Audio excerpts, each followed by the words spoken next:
So you're the FBI agent, are you?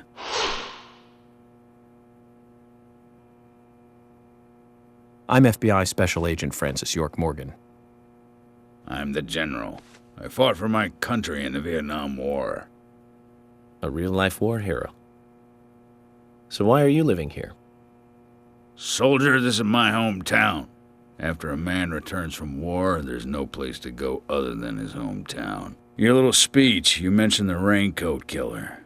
Was that a problem? You imbecile.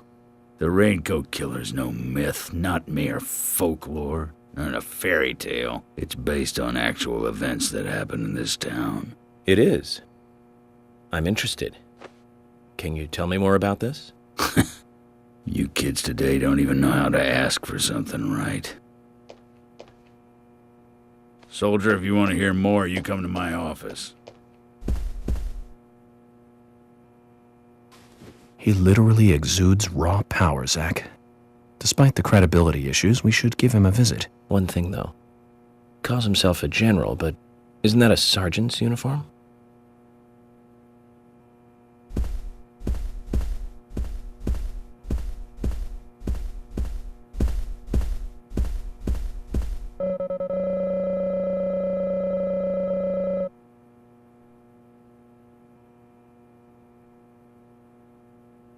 Agent York, you make any progress? Of course, plenty. Tell me, Usha, when is Anna's funeral? That's still undecided. Sally isn't really in any condition to do it right now. Her mother? I don't see her here. Anna was her sole reason for living after her husband was deceased. Well, she's probably huddled up at home. And I should probably take some time to pay her a visit. Well, yes, you should. And I'd appreciate it if you could, too. But don't go too hard on her, okay?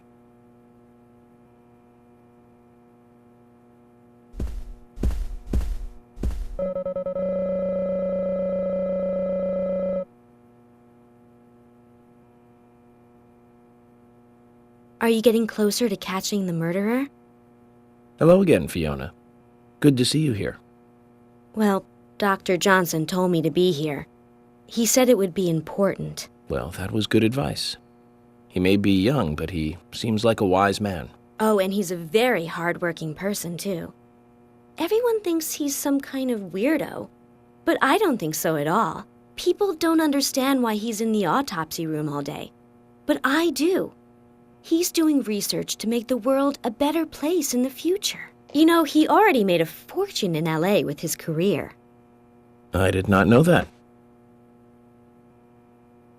You didn't? Oh, the doctor is a very rich man. He has a really big house over by the lake. Amazing, Zach. He must be loaded. Rich and young. A perfect combination. But you don't get that feeling from him at all, do you? He doesn't show it. That's one of the things I like best about him. Well, I could have been fooled if it weren't for you. Thanks for the valuable information, Fiona.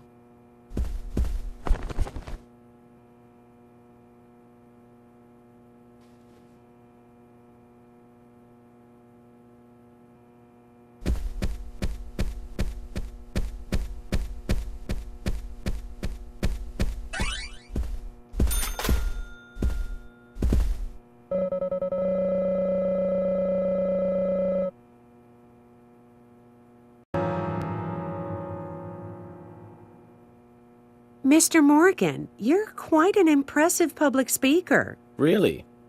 Thank you, Polly. You reminded me a little of a play I saw when I was younger. What kind of play?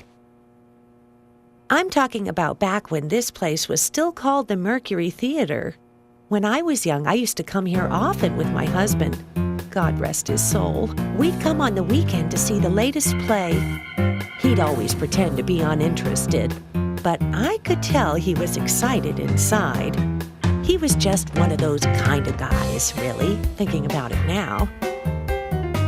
Really, Polly? So what's your favorite play? Oh, well, I like so many. There was one in particular, but I can't recall the name anymore. Oh, it was a very famous one, too. Something by Shakespeare? Oh,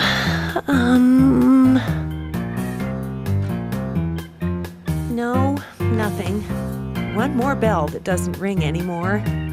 I've always been forgetful about the plays we used to see anyway. Oh, and my husband would get angry at me for forgetting what we saw. He'd go on for hours retelling what the play was about. His eyes were so sparkling, like a happy young boy. I see. So, what's your favorite play? Oh, I almost forgot, Mr. Morgan.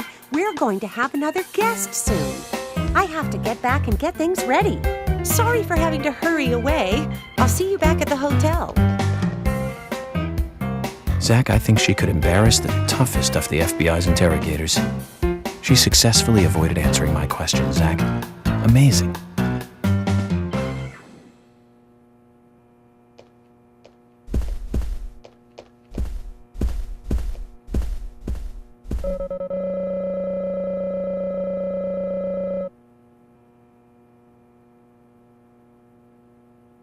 Jim, thanks for your help in the forest.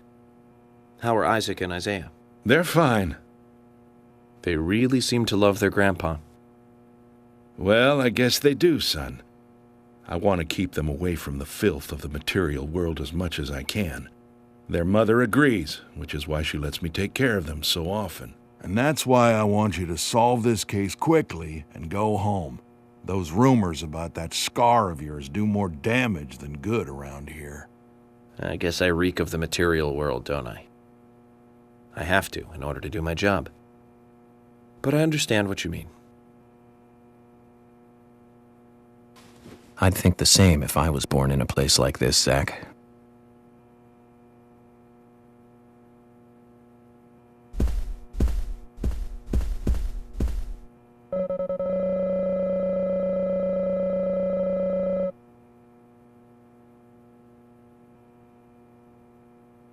Hello again, Agent York. How are you? Good, thanks. And you? Oh, I'm feeling pretty good today. Well, that's good to hear. Do you have any information that could help me out? Information? Sounds difficult and not my kind of conversation. Anyways, you should come by the gas stand again. I'll give you the best service in town. Zach, perhaps you can tell me. Why did she bother coming here?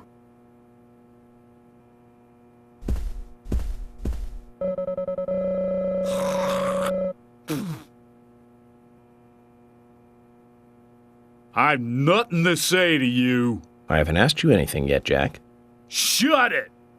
I might open up if you introduce me to, I don't know, a Ben Franklin or two. Oh,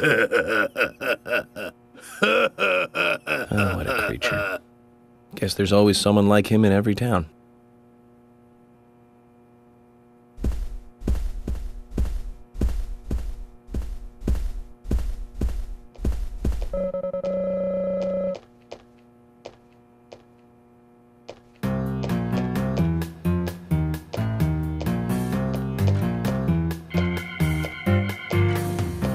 Oh my pot is getting cold.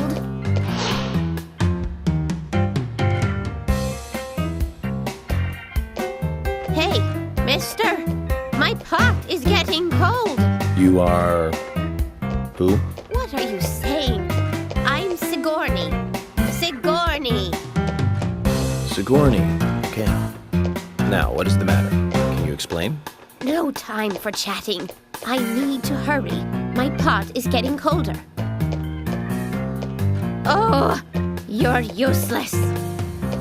Zach, we've met all sorts today, but really, she takes the cake. Amazing.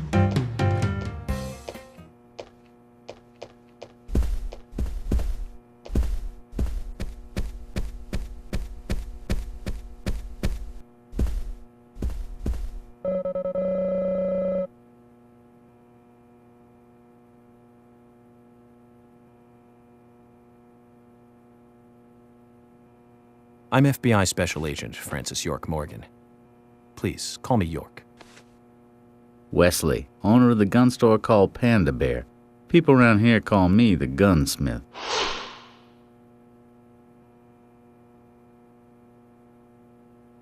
Was there something you want to ask me? How do you make a living running a gun store in a place like this? I'd be worried because there can't be that many customers. Worry gives a small thing a big shadow. I do gunsmith work in my shop, too. If you got the skills, the customers find you. All you need is a network. I hope so.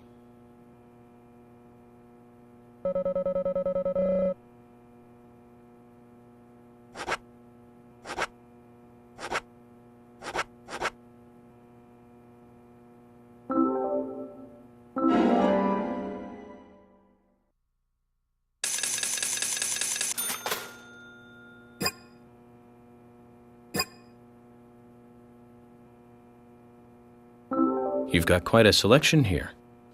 No wonder people come from all around. Even today, a customer paid me to go to Seattle for some help. I just got back. I see. Well, I'll be sure to visit your store sometime. I'd like for you to take a look at my gun. Understood. Look forward to it. The shop will be open again tomorrow. It's usually open from 2000 to 0600. See you then.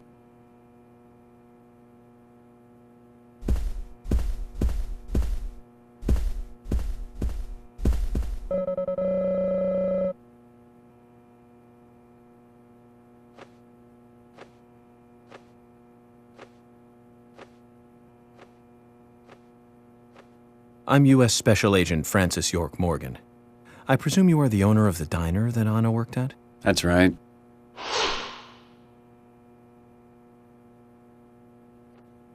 I'd like to ask you a few questions about Anna Graham.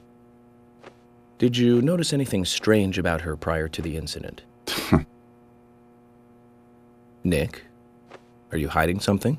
No, nothing. You sure? I'm sorry, but I don't like repeating myself.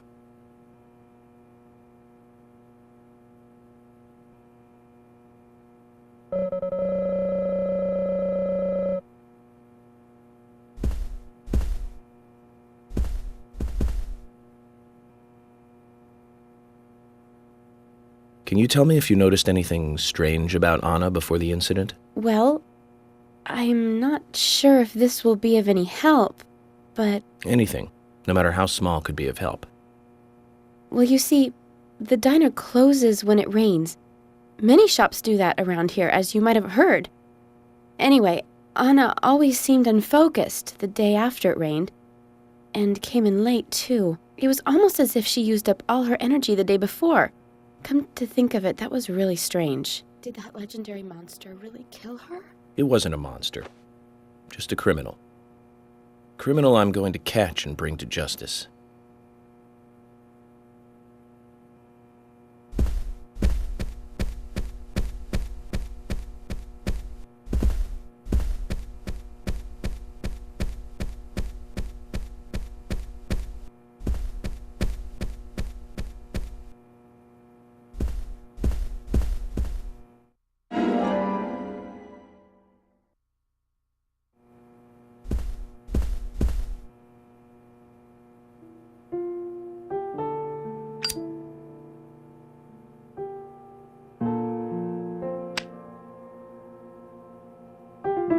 Anna was an airhead. What do you mean? Are you saying she was killed because she was an airhead? Or are you saying that she was an airhead for being killed? I'm sure she's still an airhead even in heaven. She changed her hair every day. If she lost a pound, she'd be ecstatic. Gain one, and she'd almost be in tears. She broke many, many plates every day at the diner, and she'd always have a smile on her face. Always having fun. Everyone looked at her and knew she was a cute, adorable, loving airhead. But they would be smiling right along with her. I wouldn't be surprised if the angels smiled with her too.